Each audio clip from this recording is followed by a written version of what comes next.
I looked back in my previous conversations, and I'm sure I've talked about this kind of thing in vlogs and like years ago in podcast stuff for sure, in like other podcasts I was a part of, not just this one that I do on my own. But I didn't see anything here in my conversations that I had talked about this. So here we go. What is art is something that I like to talk to students about. I like to talk to anyone about that. I just like talking to anyone about art. But what is art is like my intro unit if I've never taught that group of students before. And I love it. I find it really fun. I learn a lot from it. I hope that they do too. So this kind of relates to just defining art for yourself. I don't want to go too far into that. But as you can tell by the title of this video, that is one way to define art. This subject came to me through a friend who asked me what I thought about this quote that I'm going to read to you. It's really short, but I didn't memorize it. It came, and I'll tell you the origins because it's going to relate to another video I hope to do soon about comedy. But it came from a Dave Chappelle special. So Dave Chappelle is a pretty polarizing figure these days. And so my friend just snapped it to me and said, "Hey, what do you think about this? What are your thoughts?" And the quote is, "Art is dangerous. It is one of the attractions. When it ceases to be dangerous, you don't want it." And so I discussed things with him a little bit there, not like a lot of back and forth, but kind of gave him my thoughts and opinions on that and what I think about art being dangerous. And it reminded me of this Cronenberg quote about the responsibility of an artist and if they have any responsibility, and if you make them responsible, what that does and how that can handicap an artist. But without going down that rabbit hole, I eventually got to a place where I just had this one line that art is purposeful disruption. I want to talk about everything that happened in between there, but I don't want to spend like a gruesome amount of time going over every detail. So basically I started thinking like, oh, this thing about art being dangerous. And to me, I think that is my favorite kind of art. Art and design can be different things. For some people, they're not. For some people, they overlap somewhere a little bit or not at all or a lot. Like, it's just, it depends. It's very subjective, as art tends to be. So I think I have embraced way more design work. I have embraced more love of design. And sometimes I don't separate it from art. I think that I don't get caught up and sticky about what am I making. Is it design? Is it art? I think that generally I know for myself what it is and why I'm making it and what it does. But I don't think before I make a piece, like, is this design or is this art? How am I going to frame this for other people? Like, it doesn't matter. I'm just creating stuff. And I think that sometimes it lands in design and sometimes it lands in art. And sometimes it's really easy to tell which one and other times not. And this doesn't, like, I guess one reason why I don't think about it that much is because, like, it isn't as important to me as it used to be. I kind of settled into a space now where, despite the fact that I love having these conversations, in my creative process, it doesn't matter as much. But one reason is because I'm not really doing exhibitions that much right now. I find that design work, so sometimes my abstracts, I would say, fit into art, and sometimes they fit into design. Sometimes I do custom things for people, and that is mostly design work. It's very rarely I get a commission, and I would term it as art. One of my older definitions of art is that it is a language of passion.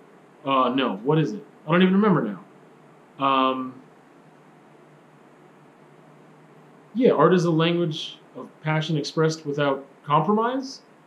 I think something similar to that.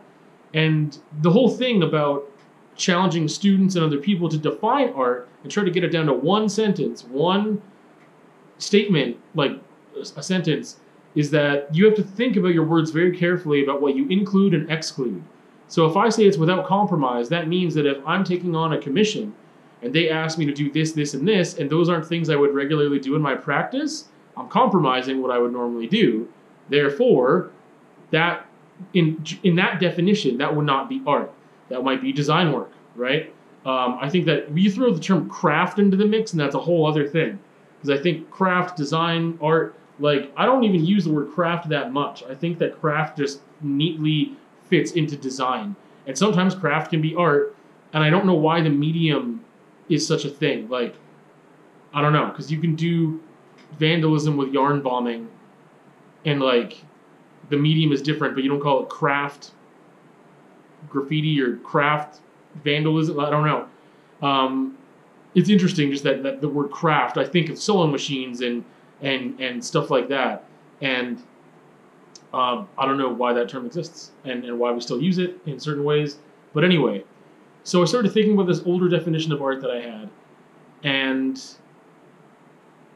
kind of where I think about things now. Because I haven't challenged myself in this aspect recently because, again, I got comfortable with where I'm at, with what I'm producing, not feeling that frustrated about what I'm doing and just kind of doing what I want to do when I want to do it and not putting myself under a lot of pressure. However, back there, I do have a list of things I want to accomplish in the rest of this year to push myself to do some things.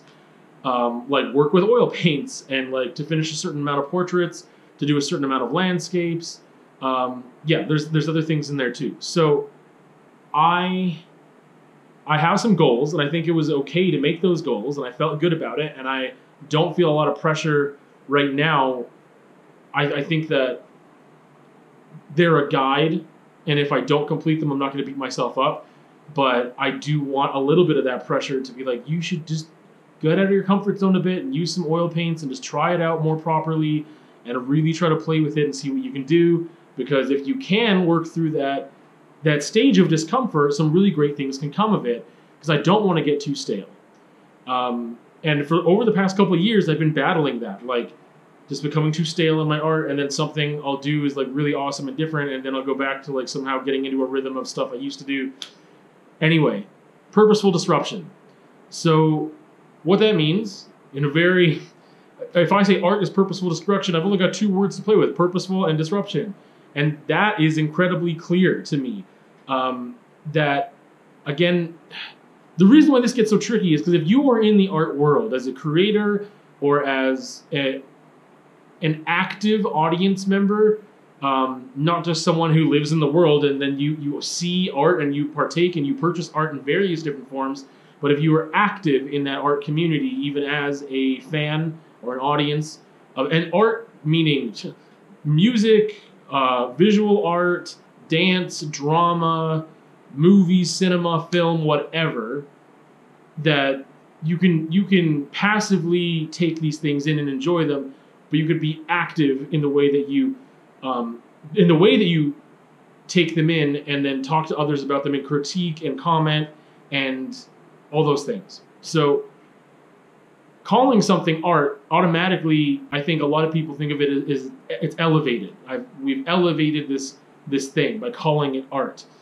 And I don't necessarily disagree with that. And I still struggle sometimes with my capital A art, my, what's the word I want to use? Elitism, I guess, that I have with art and about art. And calling it purposeful disruption means that, one, okay, it has to be purposeful. It has to be disruptive on purpose. You have to be intending, because intention, purpose and intention is something I talk about with students in art all the time. What is your purpose? What is your intention? What are you trying to accomplish with this piece? Maybe it looks amazing, but were you trying to do that? And disruption, meaning that it is not comfortable, that it is interrupting something. So that to me is really important. When I think of art, top shelf, capital A art, it is not about skill. for me. It is not about, oh, that's a beautiful photorealistic portrait. It looks like a photograph. It's amazing that you painted this thing or that you drew it or whatever. To me, that has nothing to do with art. The physical skill has nothing to do with it. It's purely conceptual. So you can be really disruptive on purpose, and you could call that art. I think that there's a certain amount of quality, and this is where, like, oh, if I just say that, like, if I grab a bunch of dog poo from the park and I start throwing into people's cars and I call it an art piece, I guess I'm doing that on, well, no, that's not purposeful in its artistic merit. It is purposeful disruption, but disruption for what purpose, right? I think it still needs to have a higher purpose. There has to be a reason why you're doing that, and it has to be an artistic one, which I'm using like the definition in the word. Like, what is an artistic purpose? I mean, it has to have a concept behind it that has some merit. Who's to decide what has merit? This is where this whole thing goes off the rails and falls apart. But to disrupt something. So when I go back to this Dave Chappelle thing about art being dangerous and how if it ceases to be dangerous, you don't want it. I think that's who is the you in there. I think that there are so many people very content with not being disrupted at all. You can watch the same TV shows over and over and over and over again. They're very palatable to you. You're comfortable with them. They don't challenge you in any way. They're very safe, right? But that's the thing. That isn't art, right? I think that a lot of people can just want to be in a bubble and want to feel safe and not have any challenge towards them at all. And I think that makes for a really boring life and an uneducated one, and one where you don't grow as a person. And I think that is really the value of art, is to grow as a person, to be a creator of art and to be an appreciator of art, is that it is challenging and you grow from it. And in order to grow, you need disruption. So I talk about, I have talked about a lot, and I like talking about Marcel Duchamp, who was a conceptual artist, most famous for the piece Fountain, which basically was just a urinal, and he just called it Fountain, and was like, here you go, it's the 60s. I think it was the 60s, I can't remember the date. And it was just like, this is art. And they're like, no, it's not. Get that out of the gallery, you're trash, and that's not art. And he's like, but it is art because I said it's art. You know, Andy Warhol had done similar things with disrupting the nature of what something is and could be, and is it art and is it not art. And those are my favorite types of art, are the things that disrupt and challenge the viewer and the audience and critics and everyone, other artists, and themselves, and challenge society as a whole. It's like, is this art? Is this not art? Another thing is like duct taping the banana to the wall. Art, I think, was that Art Basel?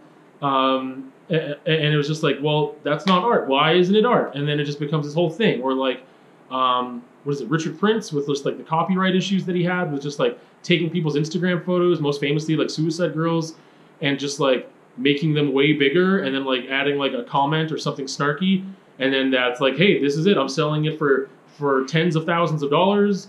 And they're like, you didn't take that photo. It's like, oh, but I did. I took the photo of the photo. And I like that stuff. It is very disruptive. And I think that it challenges people as to say, what is art? What can, and Andy Warhol said, art is whatever you can get away with. But purposeful disruption. I think comedy is art as well. When I say is, I mean can.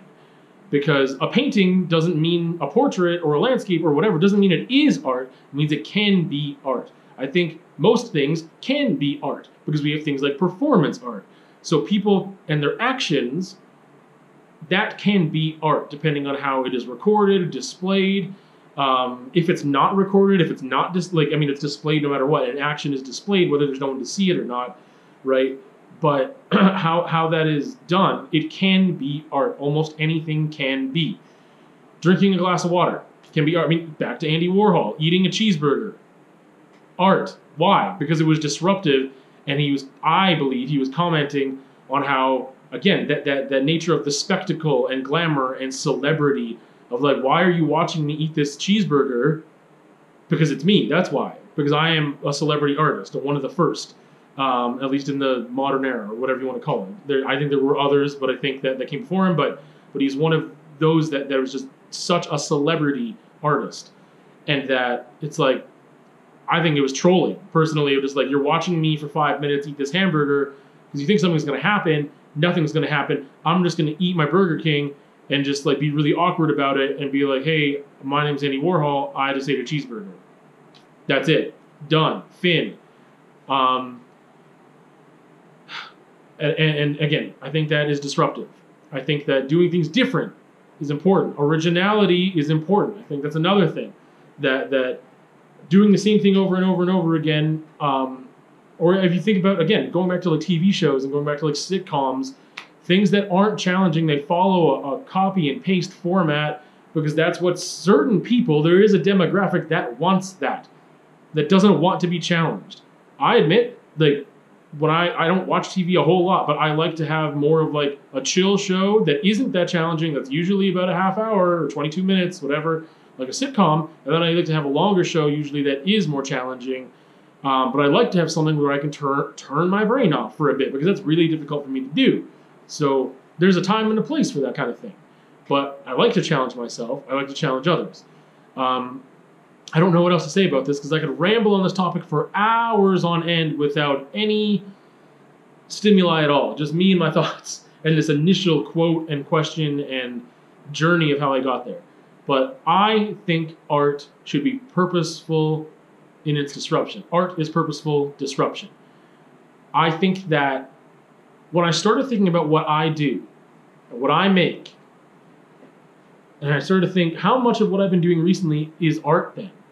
And then I got to a place where I realized, okay, well, if art is purposeful disruption, it doesn't have to disrupt someone else.